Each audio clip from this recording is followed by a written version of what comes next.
Hoje nós iremos dar continuidade à nossa recapitulação do livro de Gênesis e na última semana paramos no capítulo 4. Estudamos até aqui os 3 primeiros capítulos e na semana passada o 4º capítulo e aprendemos muitas verdades. Aprendemos que os 2 primeiros capítulos tratam da história da criação, como tudo começou, como Deus criou todas as coisas. Aprendemos que o homem foi feito à imagem de Deus. O homem tem traços do caráter de Deus dado a ele. Aprendemos também que o pecado, ele trouxe muitas consequências para a humanidade, para o homem, consequências fatais. E aprendemos, no nosso último encontro, como oferecer uma oferta que agrade o coração de Deus. Que características essa oferta precisa ter para que Deus possa aceitar a nossa oferta e a nossa adoração. E hoje, com a ajuda de Deus, eu pretendo resumir uma parte do livro de Gênesis, na verdade, do capítulo 6 ao capítulo 10. E eu intitulei o sermão de hoje como A História do Dilúvio. Iremos estudar um pouquinho hoje sobre o dilúvio. E essa história, ela não começa no capítulo 6 propriamente, mas ela já começa a partir do capítulo 5 e nós temos a sua continuidade a partir do capítulo 6, indo até o capítulo 10, onde vai falar dos descendentes de Noé depois do dilúvio e o repovoamento da raça humana e do mundo.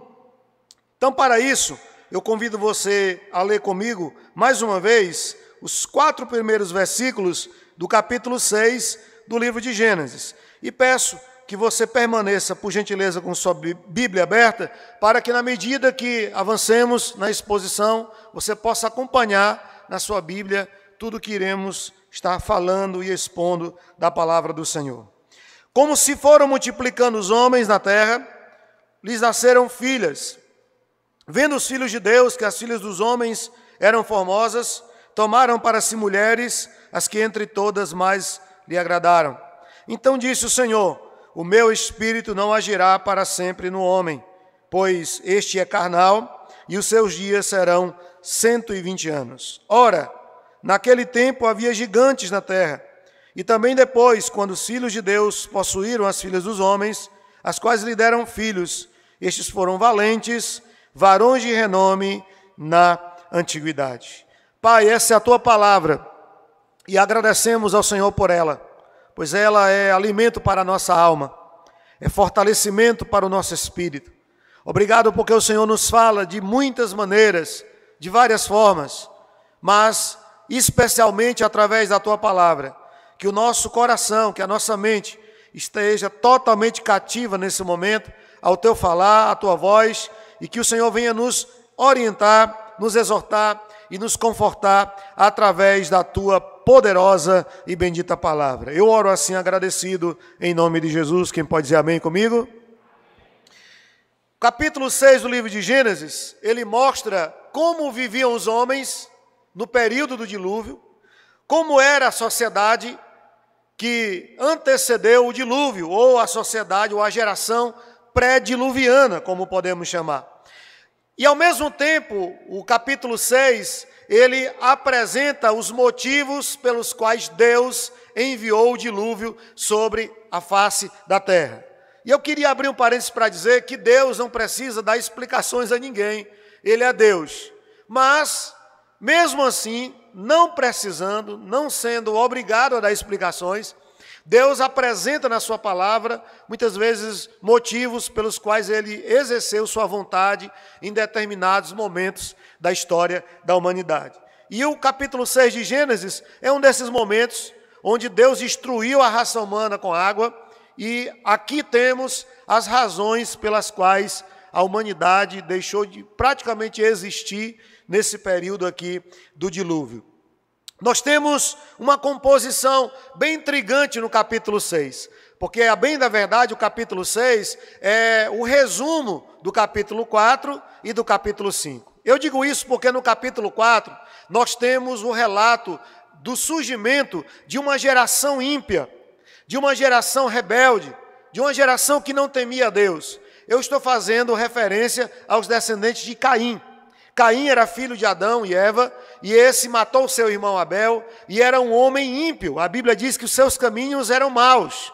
No Novo Testamento, nós temos o apóstolo Pedro fazendo referência a Caim, dizendo que ele era do maligno. E Caim, ele vai para um lugar longe, ali ele encontra um povo, ali ele se casa, constitui família, e de Caim surge um povo. E essa geração, a partir de Caim, é uma geração ímpia, uma geração promíscua e uma geração rebelde.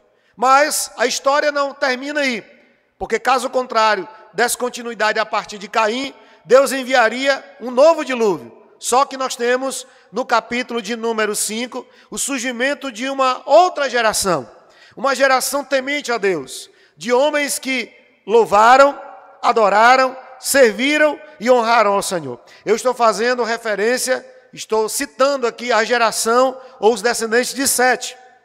Sete é o terceiro filho de Adão e Eva, aquele que Deus deu no lugar de Abel, que Caim matou. E os descendentes de Sete foram homens tementes a Deus, que serviram ao Senhor e que honraram a Deus. É de Sete que vem Enos, que vem Enoque, que vem o próprio Noé, que vem Tera, que vem Abraão, os patriarcas e, por fim, Jesus Cristo. Então essa é a linhagem bendita, que começa ali em Sete.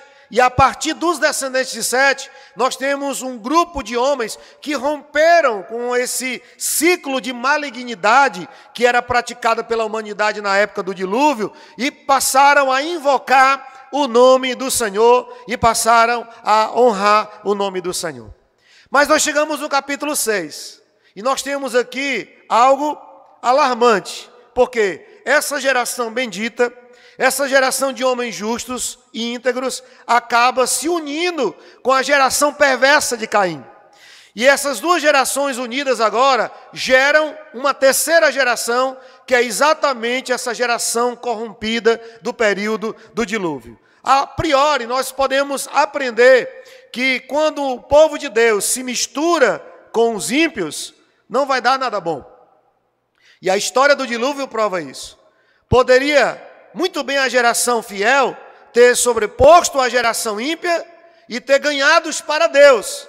Mas foi exatamente o contrário. A geração ímpia se sobrepôs à geração piedosa e agora eles dão fruto e eles geram esse povo aqui dessa sociedade totalmente corrupta, totalmente pervertida. E nós temos nos 9 primeiros versículos do capítulo 6, 2 vezes a expressão: e Deus se arrependeu de ter criado o homem. Tamanha era a impiedade, tamanha era a malignidade praticada pelos homens que antecederam aqui o dilúvio universal.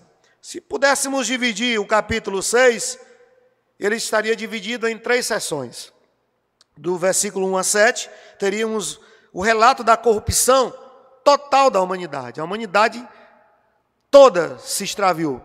Embora houvessem homens fiéis, mas na sua maioria absoluta, a humanidade era formada de homens ímpios. Dos versos 8 a 10, nós temos um lampejo de esperança, porque um homem, ele viveu sua vida contra a correnteza, contra o fluxo. Seu nome, Noé. Era um homem justo, era um homem íntegro, onde a graça de Deus fluía livremente na vida de Noé. E a partir de Noé, nós temos uma nova história para a humanidade, porque esse ciclo é quebrado com o surgimento do dilúvio, com a vinda do dilúvio, e após o dilúvio nós temos um novo começo na história da humanidade. Os versos de 11 a 22, que é o último versículo do capítulo 6, vai falar do dilúvio propriamente dito. Deus vai anunciar o dilúvio, vai dizer que vai destruir a terra, e Deus dá a Noé a incumbência de pregar a mensagem de arrependimento, para que os homens se convertam a Deus, entrem na arca que seria construída e sejam salvos do juízo divino, e isso, infelizmente, acaba não acontecendo. Se você conhece um pouco a história do dilúvio, vai lembrar que só salvaram 8 pessoas. Basicamente a família de Noé. Noé, sua esposa, os 3 filhos e suas 3 noras entraram na arca. Então, entendendo aqui o texto, eu queria iniciar falando sobre marcas de uma geração corrupta. Como identificar uma geração corrompida? Como identificar uma geração que se perdeu? A primeira marca está exatamente nos versículos de 1 a 4 que nós lemos no início dessa exposição. Nós temos aqui os filhos de Deus se juntando com as filhas dos homens e gerando homens ímpios que estragaram, digamos assim, a humanidade e levou Deus a decidir enviar o dilúvio sobre a face da terra. Antes de falar sobre essa primeira marca, que é a miscigenação, ou a mistura de povos, a mistura de gerações, eu preciso pontuar aqui o que significa a expressão filhos de Deus. Esse termo é um termo que divide opiniões, até no meio acadêmico. Existem várias ideias e opiniões sobre o que seriam esses filhos de Deus aqui em Gênesis 6. Por exemplo, existe um grupo de teólogos que defende que esses filhos de Deus seriam os anjos. E eles chegam a essa conclusão por causa da expressão que está em Jó 1, versículo 6, que é usada para os anjos, e é a mesma expressão. Lá os anjos são chamados de filhos de Deus, quando eles comparecem diante de Deus para prestar relatório pelo seu serviço aqui na terra. Em Gênesis 19, versos de 1 a 5, nós temos ali a história de dois anjos que se materializam, assumem a forma humana para ir até Sodoma e avisar Ló que a cidade seria destruída. Então nós temos aqui primeiro, os anjos são chamados de filhos de Deus em Jó 1,6. Em Gênesis 19, os anjos se materializam, e a prova disso é que os homens daquela cidade querem violentar, querem abusar dos dois anjos, e Ló não deixa, né? Na verdade, os anjos aqui impedem isso, e os homens ficam cegos. E em Judas, versículo 6, fala que alguns espíritos malignos estão em prisões, em cadeias, aguardando o julgamento. Alguns teólogos entendem que esses espíritos malignos, ou esses anjos caídos, seriam exatamente esses demônios que se relacionaram com as mulheres e geraram filhos ímpios, geraram gigantes. E por causa dessa perversão, eles estão presos, aguardando o juízo final. Bem, essa é uma teoria. E eles corroboram isso, dizendo que a junção dos filhos de Deus com as filhas dos homens deram origem aos nefilins, aos gigantes, que até então não existia na face da terra. Então o fato de nascerem gigantes era uma prova de que foi uma relação entre um ser espiritual e um ser físico. Uma outra teoria diz que esses filhos de Deus não têm a ver com anjos, e sim com déspotas, reis poderosos, que naquela época governavam nações, povos e gerações inteiras. Nós temos a exemplo, no capítulo 11, Nimrod, o famoso construtor da Torre de Babel. Ele, depois até de morto, se tornou um deus e era cultuado na Babilônia como um deus. E a sua esposa, Semíramis, que era sacerdotisa, ela também era adorada como um deus ali na Babilônia. Então esses reis poderosos eram chamados de Elohims, de deuses ou semideuses. Quem já assistiu aquele filme 10.000 a.C., vai ter mais ou menos uma ideia do que eu estou falando, porque aquela pessoa que governava o mundo na época, escravizava homens, possivelmente no Egito por conta das pirâmides, era um homem, mas que era adorado como um deus, até que no final do filme foi revelado que ele não passava de um homem, né, de um ser humano. Inclusive o protagonista, depois que o fere, diz, olha, ele sangra como nós, ele não é Deus, ele é homem. Então essa é uma ideia da mitologia antiga, ali da região da Caldeia, de que esses reis poderosos, eles haviam descido do céu, como na cultura grega, desceram do Olimpo e se relacionaram com os homens, com as mulheres, geraram filhos, né? Daí nasceu a mitologia de Hércules, por exemplo, que era o filho de um deus, né, com uma humana.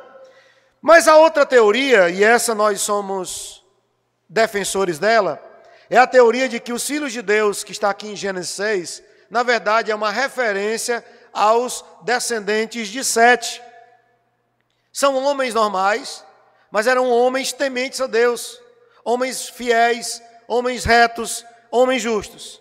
E quanto a isso, nós podemos dizer que na Bíblia nós temos várias vezes o autor sagrado chamando os filhos de Deus, seres humanos e povos, de filhos de Deus, e não é uma referência aos anjos. Então essa nomenclatura filho de Deus não é usada exclusivamente para anjos. Ela é usada para homens, para povos que temiam, que honravam e serviam a Deus. Um outro argumento que nos leva a essa compreensão, a esse entendimento de que os filhos de Deus aqui não seriam anjos e sim os descendentes de Sete, é que Jesus ensina lá em Mateus, capítulo de número 22, versículo 30, que os anjos são seres assexuados. Os anjos não têm desejo sexual. O anjo, diferentemente de um homem, quando vê uma mulher bonita passar, ele não assobia para ela, ele não sente desejo, porque os anjos não foram criados com sexualidade. Por isso eles são assexuados. Eu não estou falando só de genitália, eu estou falando de desejo sexual. Eles não foram criados por Deus para isso. Um outro argumento é que os anjos não foram criados para a procriação. Os anjos foram criados com outro propósito. Hebreus 1,14 diz que eles são espíritos ministradores a serviço de Deus aqui na terra. Então, o propósito dos anjos é de servir a Deus. No caso dos demônios, servir ao diabo. Mas os anjos têm uma razão de existirem, de serem criados. Não há na Bíblia nenhuma referência que fundamente a ideia de que anjos se multiplicam e continua nascendo anjo, porque quando Deus criou tudo que existe, Ele criou os anjos também. Então, o seu número é limitado. Nós não sabemos quantos são. Sabemos que são miríades e miríades, mas o nosso Deus sabe quantos são, exatamente porque foi Ele que os criou para a sua glória. Então, a nossa ideia, o nosso entendimento é que filhos de Deus aqui, em Gênesis 6, é uma referência à geração de Sete, aos descendentes de Sete, filho de Adão e Eva. Ok?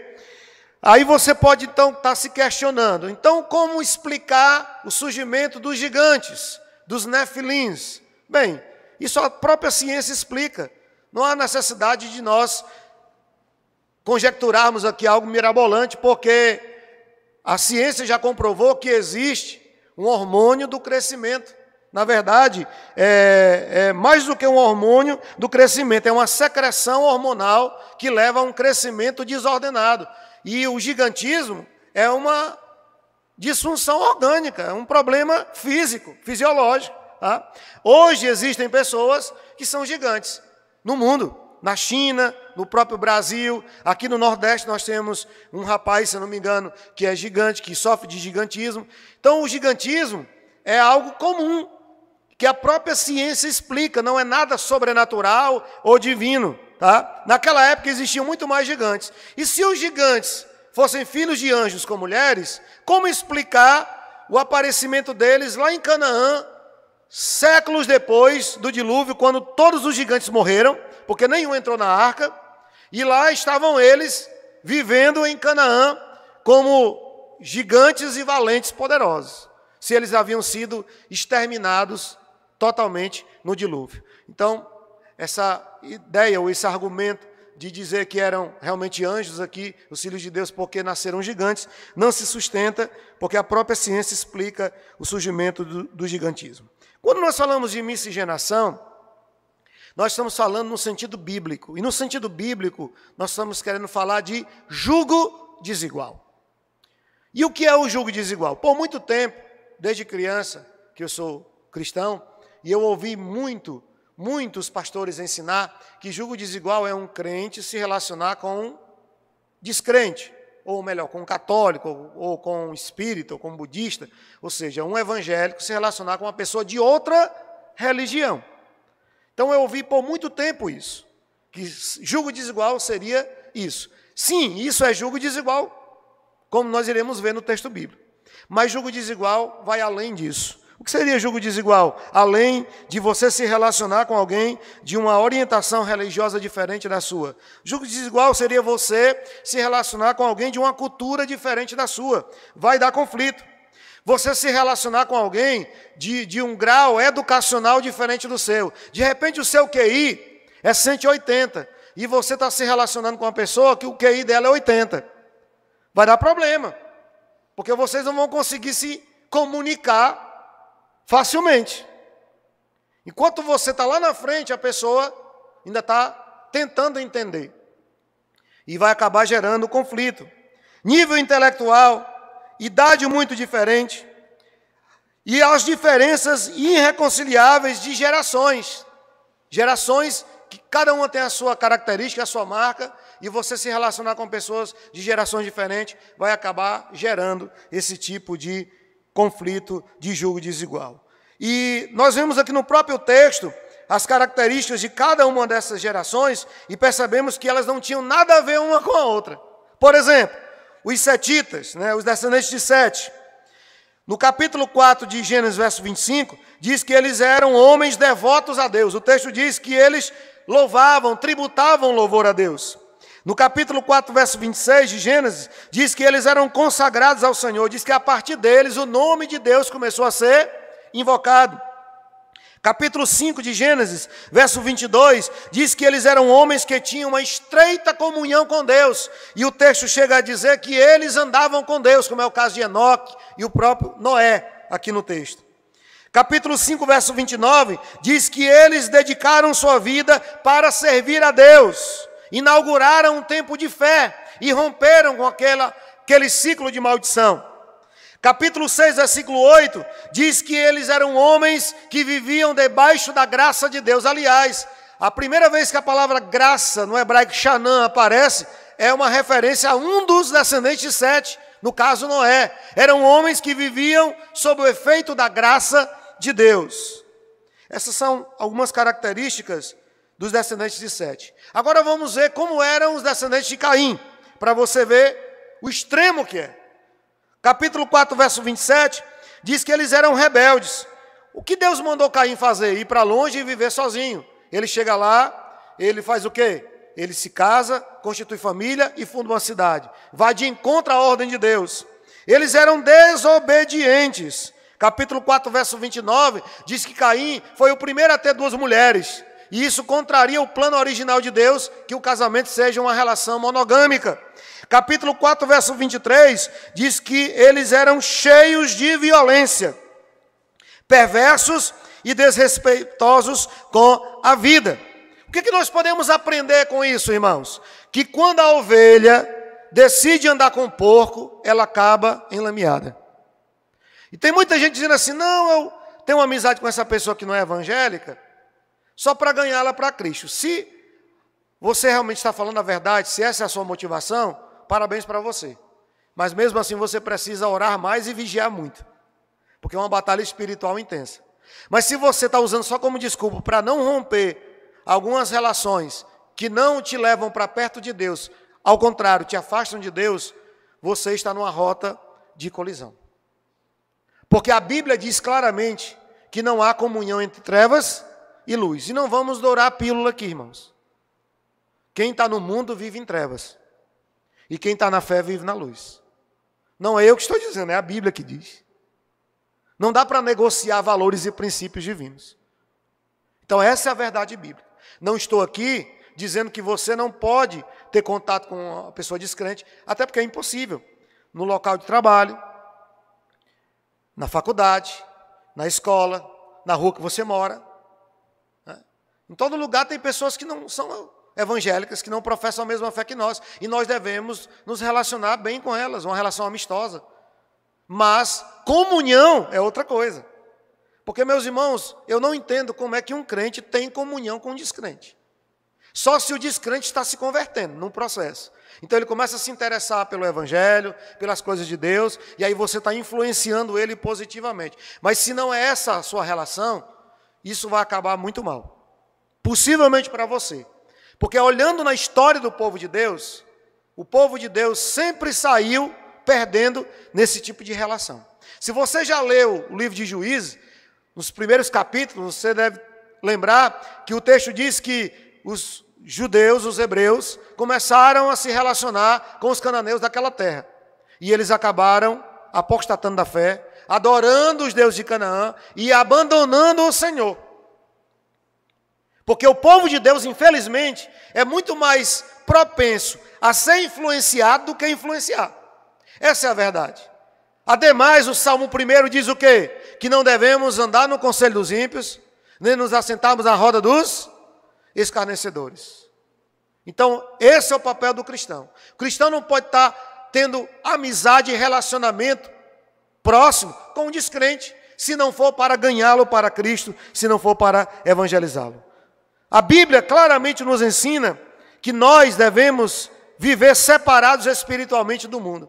A Bíblia ensina a separação espiritual do crente, não só no Antigo, mas também no Novo Testamento. Lá em Levítico, capítulo 11, verso 44, diz assim: nem contrairás matrimônio com os filhos dessas nações, não darás suas filhas a seus filhos, nem tomarás suas filhas para seus filhos. Você pode estar, então, pensando aí, pastor, mas está no Antigo Testamento, é época da lei, hoje nós estamos na graça. Bem, em primeiro lugar, isso é um pensamento errado, porque em toda a época bíblica a graça estava presente. Ninguém no Antigo Testamento foi salvo a não ser pela graça. A graça, ela não se revela só no Novo Testamento. Ela está em toda a Bíblia Sagrada. Mas eu estou entendendo o que você está querendo dizer. O regime era outro. Pois bem, o que é que o Novo Testamento diz sobre os relacionamentos de um crente com o mundo? 2 Coríntios capítulo 6, verso 17. Por isso, retirai-vos do meio deles. Separai-vos, diz o Senhor. Não toqueis em coisas impuras, e eu vos receberei, serei vosso pai, e vós sereis para mim filhos e filhas, diz o Senhor Todo-Poderoso. A verdade é clara. Sal que se mistura, perde o sabor, torna-se insípido. E quando ele torna-se insípido, não serve para nada, porque perdeu o propósito de ser sal. O crente não pode se misturar. E, infelizmente, eu preciso dizer que a igreja tem se mundanizado, que o mundo tem entrado dentro da igreja. E deveria ser exatamente o contrário. A igreja deveria avançar nas fileiras do mundo para resgatar os que estão perdidos. Mas o que a gente percebe é muito mais de mundo na igreja do que da igreja no mundo. Precisamos pensar sobre isso. Precisamos refletir sobre isso. Qual é o nosso papel como igreja nesse mundo? Porque se a igreja deixar que o mundo entre dentro dela, assim como um barco no mar, vai furar e o barco vai a pique. Então que possamos estar no mundo, mas o mundo não está em nós. Amém, queridos? Uma outra característica dessa geração perversa está dos versos de 5 a 7, e é a depravação. Olha o que o texto diz. Acompanhe comigo. Viu o Senhor que a maldade do homem se havia multiplicado na terra e que era continuamente mal todo o desígnio do seu coração. Então se arrependeu o Senhor de ter feito o homem da terra, e isso lhe pesou no coração. Disse o Senhor: farei desaparecer da face da terra o homem que criei, o homem e o animal, os répteis e as aves do céu, porque me arrependo de os haver feito. Antes de pontuar aqui o que significa a expressão me arrependo, já que Deus não se arrepende, a Bíblia diz isso, eu queria apresentar aqui algumas características que indicam um processo de degradação de uma geração. E eu quero dizer a priori que uma geração não se perde da noite para o dia. Nenhuma geração na história humana anoiteceu fiel, íntegra e amanheceu depravada e perdida. É um processo lento e às vezes imperceptível. Os valores vão se perdendo, os princípios vão sendo deixados de lado, e aos poucos aquela geração vai se perdendo até que eles não reconheçam mais o que é certo, o que é errado, o que é sagrado e o que é profano. Foi exatamente o que aconteceu aqui nesse período e que tem acontecido hoje. Que marcas indicam um processo de degradação de uma geração? Primeiro, a violação dos preceitos divinos. O versículo 4 prova isso. Os filhos de Deus, uma geração piedosa, se une aos filhos dos homens, uma geração ímpia. Se misturam e eles perdem a essência de quem eram. Segundo, entrega aos desejos carnais. O versículo 5 diz que o Senhor viu a maldade do homem, como havia se multiplicado. E que maldade é essa? O versículo 2 diz que os filhos de Deus viram as filhas dos homens, que eram formosas, e tomaram essas mulheres para si. A maldade aqui está na motivação. O que levou essa geração piedosa a se unir a uma geração ímpia? Apenas a atração física. A motivação foi a atração física. As mulheres eram belas, eram bonitas, então, por causa de um apetite sexual, de uma atração física, houve essa união maldita, podemos dizer assim, dessas duas gerações. O versículo 6, quando fala que Deus se arrependeu de ter feito o homem, mostra uma quebra da comunhão com Deus, um divórcio entre Deus e a humanidade. Isso fala do distanciamento de Deus. Uma geração que se deprava, uma geração que entra no processo de degradação, é uma geração que vai se afastando de Deus e perdendo os referenciais e perdendo a comunhão com Deus. E aí, uma evidência disso, de uma degradação geracional, é o juízo de Deus. E quando nós falamos de juízo, o que vem à sua mente? Coronavírus, não é assim? Tsunami na Indonésia. Bem, isso sim é juízo divino, não deixa de ser. Mas quando falamos de juízo de Deus, não falamos apenas desses juízos intervencionais, onde Deus vem e intervém ali num ciclo de corrupção, de depravação. Muitas vezes, e algumas vezes, Deus, ele manifesta o seu juízo de que forma? Permitindo que o homem viva do seu jeito, da sua maneira, que o homem se aprofunde na sua pecaminosidade, na sua malignidade, para que o homem sofra na pele as consequências do seu próprio pecado. Você está entendendo o que eu estou dizendo? Então essa é uma forma de juízo divino também. Deus, ele tira o pé do freio e diz, vocês não querem pecar? Então podem pecar à vontade. E aí Deus, ele não contém, ele não detém o pecado. Ele deixa que o homem avance no pecado, para que ele colha os frutos, diga-se de passagem, maldito, dessa colheita que ele mesmo plantou, do seu próprio pecado. E quando o homem sofre as consequências do seu pecado, ele recorre para Deus e ele pode reconhecer que ele está no estado que está por causa do seu próprio pecado. Então é uma forma, sim, de Deus manifestar o seu juízo. Pastor, isso não é bíblico. É sim. Novo Testamento, Romanos, capítulo de número 1, a partir do verso 24. Olha o que Paulo diz. Por isso Deus entregou tais homens à imundícia, pelas concupiscências do seu próprio coração, para desonrarem o seu corpo entre si, pois eles mudaram a verdade de Deus em mentira, adorando e servindo a criatura em lugar do Criador, o qual é bendito eternamente. Amém. Por causa disso, os entregou Deus às paixões infames, porque até as mulheres mudaram o modo natural de suas relações íntimas por outro, contrário à natureza. Semelhantemente, os homens, também deixando o contato natural da mulher, se inflamaram mutuamente em sua sensualidade, cometendo torpeza, homens com homens, e recebendo em si mesmos a merecida punição do seu erro. Então perceba aí que o que Paulo está dizendo? Deus permitiu, Deus deixou, para que o homem sofra o juízo do seu próprio pecado, e não deixa de ser a mão de Deus pesando sobre o homem, para que ele reconheça que Deus é justo, e que ele sofrerá as consequências do seu pecado. Isso responde à pergunta, muitas vezes sua, talvez, quem sabe, por que Deus permite tanto mal no mundo? Por que Deus não destrói o mal? Por que Deus não contém o mal? Por que o mundo está piorando cada vez mais? Isso é uma forma de Deus manifestar também o seu juízo sobre a face da terra. E aí se cumpre aquela palavra que diz que o sujo se suje mais e o limpo se limpe cada vez mais. Essa é a verdade bíblica.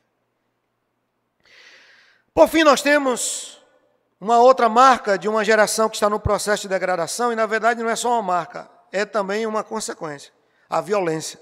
O versículo 11 diz que a terra estava corrompida à vista de Deus e cheia de violência. O que vemos é que quando o pecado se torna aberto, o julgamento ele fica próximo. E o mundo vira uma selva de pedras, e uma selva, né? Como vivemos hoje, um mundo tão violento, tão hostil aos valores divinos e também à vida humana. A vida humana não tem mais valor. A vida humana não tem mais valor. E isso é consequência de uma geração que está perdendo os seus referenciais. Eu não poderia deixar de explicar o que significa a expressão me arrependo. Por 2 vezes no trecho que lemos, Deus diz, me arrependo de ter feito o homem. Quando nós equiparamos esse versículo a outro versículo, lá de Jeremias, que diz que Deus não é homem para que minta, nem filho do homem para que se arrependa, então surge uma dúvida aí. Ou a Bíblia está se contradizendo, ou o texto não quer dizer o que nós estamos achando que ele quer dizer. Realmente Deus não se arrepende, no sentido humano. Por que Deus não se arrepende, irmãos? Primeiro, porque Deus é onisciente, Ele sabe de todas as coisas. Não vá supor você que Deus criou o homem e não sabia que o homem ia pecar, que o pecado foi um acidente. Não, Deus já sabia de tudo, porque tudo está debaixo dos decretos eternos de Deus, inclusive a queda. Deus permitiu que a queda acontecesse, porque senão Deus não seria Deus, Ele não teria o controle de tudo. Se Ele não souber de tudo, então Ele não é Deus. Certo? Segundo, Deus não se arrepende, porque Deus não faz nada errado. Tudo que Deus faz é bom e é perfeito. Nós nos arrependemos porque nós falhamos, nós erramos, falamos o que não deveríamos, fazemos o que não deveríamos, e nos arrependemos pelo nosso próprio mal, pelo nosso próprio pecado. Mas Deus é santo, Deus é puro, Deus não erra, Deus não falha, Deus é perfeito.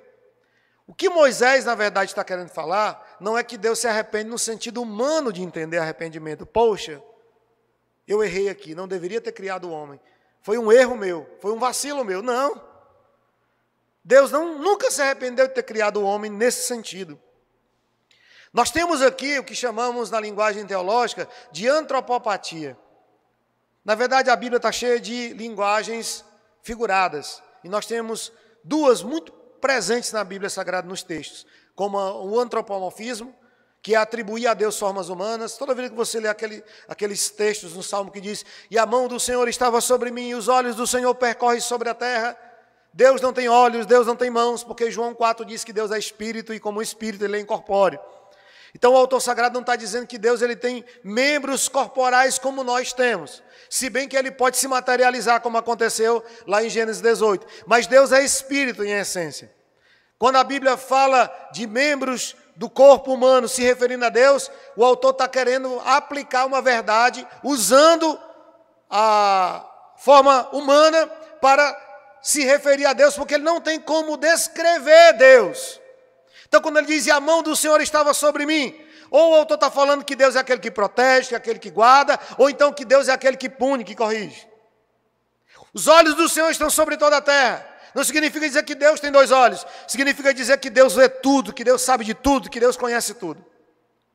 E essa mesma aplicabilidade é dada aos sentimentos de Deus. O autor sagrado não pode descrever o sentimento de Deus, porque ninguém pode.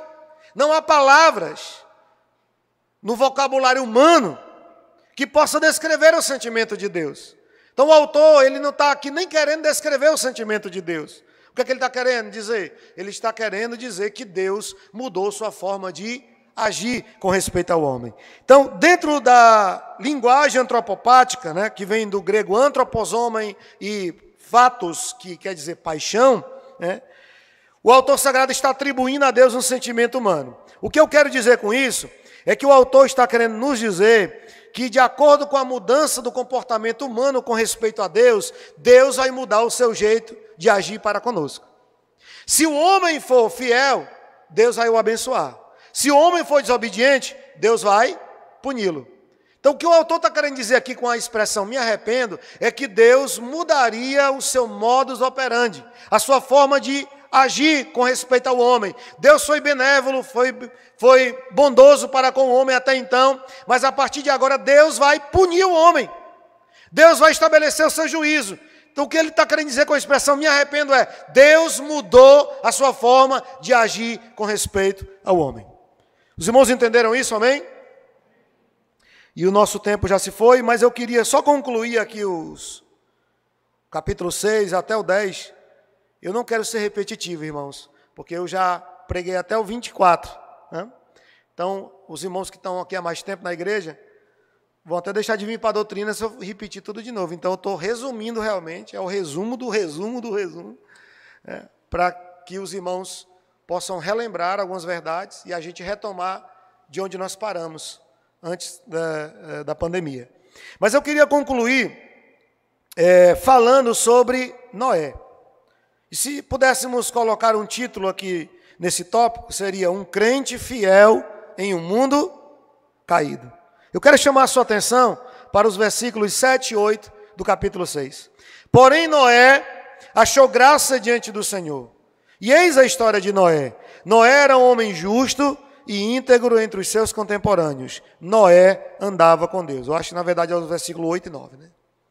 Noé andava com Deus. Acerca de Noé, Matthew Henry, um comentarista bíblico, ele diz o seguinte: fácil é ser religioso quando a religião está na moda. Porém, desafiador é demonstrar fé e resolução firme, nadando contra a correnteza, e estar por Deus quando mais ninguém está por Ele. Noé foi esse homem. Foi esse homem que andou no contrafluxo. Foi esse homem que andou contra a correnteza. Na época de Noé, a religião não estava na moda. Na época de Noé, ser crente não estava na moda como no nosso tempo de hoje. Que ser crente está na moda. O cidadão vai à igreja algumas vezes, já se considera evangélico e sai dizendo por aí que é evangélico, mas não deixou a vida mundana, porque na concepção dele não há essa necessidade. Porque não precisa ser tão radical. Se eu posso ter o melhor dos dois, por que não tentar? E assim vão vivendo suas vidas e indo a passos largos para o inferno, com toda certeza. Mesmo estando na igreja. Noé nos inspira a viver num mundo caído, mas não se amoldar ao sistema, mas não se render à pressão de um mundo que é hostil aos valores divinos. Ao contrário, Noé nos inspira e nos desafia a viver uma vida vivida para a glória de Deus. Mesmo que isso nos custe um preço, mesmo que isso nos custe caro, somos chamados para fazermos a diferença.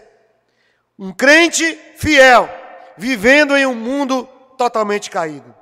E não vá pensar você que Noé foi o que foi, porque ele escolheu ser. Um belo dia, uma bela manhã, ele acorda e diz: olha, eu não vou mais viver como esses homens. Eu vou fazer o contrário. Eles vivem no pecado, eles são escravos do hedonismo, eles vivem suas vidas extremamente libertinas. Eu vou viver o contrário deles. Eu vou viver uma vida íntegra, justa. Eu vou servir a um único Deus e adorar um único Deus. Não, não foi assim. Na verdade, Noé foi o que foi, porque a graça de Deus estava sobre ele. Não era mérito de Noé, mas é louvor para Deus. A Bíblia diz que Noé achou graça, que a graça se revelou a ele. E essa é a primeira vez no texto bíblico que a palavra graça ela aparece. E a ideia aqui de graça é desviar, é parar. É como se Deus estivesse dizendo, através de Moisés que escreveu esse livro: eu vou parar esse ciclo maldito de pecado. E a partir de Noé, a história da humanidade vai ter um novo começo. E isso é graça. Noé então manifesta traços de um homem íntegro e justo, porque ele era recipiente da graça de Deus na sua vida. Então, que características um crente fiel deve ostentar em um mundo caído?